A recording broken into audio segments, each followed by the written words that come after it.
پاکستان کے ایک پرانے اور غریب محلے میں سدرا نام کی ایک لڑکی رہتی تھی۔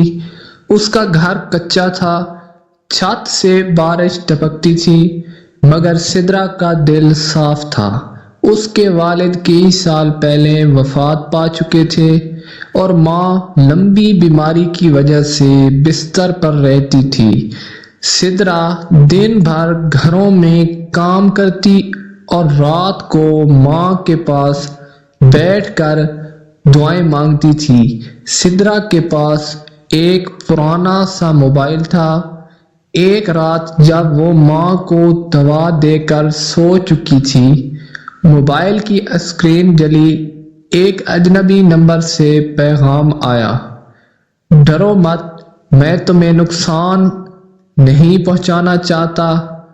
سدرا گھبرا گئی، مگر اس نے جواب نہیں دیا۔ کچھ دیر بعد پھر پیغام آیا: میرا نام خالد ہے، میں عرب کا شہزادہ ہوں۔ سدرا کو یقین نہ آیا، مگر اگلے دن سے وہ پیغام روز آنے لگا۔ خالد سدرا کی زندگی کی وہ باتیں جانتا تھا جو کسی اور کو معلوم نہیں تھی۔ اسے اس کے والد کا نام بھی پتہ تھا۔ یہ بات سدرا کو ڈرانے لگی۔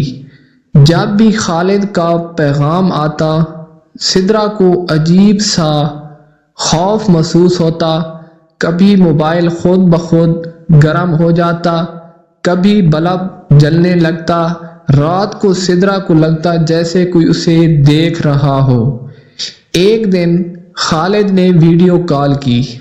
وہ سفید لباس میں تھا، پیچھے بڑا سا محل نظر آ رہا تھا۔ وہ مسکرا رہا تھا، مگر اس کی آنکھوں میں ٹھنڈک نہیں تھی۔ سدرا نے کال ختم کر دی، مگر دل پھر بھی بے چین رہا۔ کچھ دن بعد سدرا نے خواب دیکھا۔ ایک سنسان جگہ، کالا آسمان، اور خالد اسے آواز دے رہا تھا۔ خواب سے جاگی تو اس کے ہاتھ ٹھنڈے تھے اور موبائل پر خالد کا پیغام تھا: جو خواب میں دیکھا وہی حقیقت ہے۔ یہ پڑھ کر سدرا کانپ گئی۔ پھر ایک رات خالد نے کہا: اگر تم مجھ پر یقین کرنا چاہتی ہو تو رات 3 بجے چھت پر آنا۔ سدرا نے بہت دعا کی، کلمہ پڑھا اور ڈرتے ڈرتے چھت پر چلی گئی۔ چھت پر عجیب خاموشی تھی، ہوا رک گئی تھی۔ اچانک آسمان پر بادل گرجے۔ سدرا نے سامنے دیکھا تو خالد کھڑا تھا، مگر اگلے ہی لمحے اس کا چہرہ بدل گیا۔ اس کی آنکھیں سرخ ہو گئیں اور جسم دھوئیں میں بدلنے لگا۔ بھاری آواز آئی: میں انسان نہیں ہوں، میں ایک جن ہوں، میں نے تمہیں آزمانا چاہا۔ سدرا چیخ اٹھی اور زور زور سے کلمہ پڑھنے لگی۔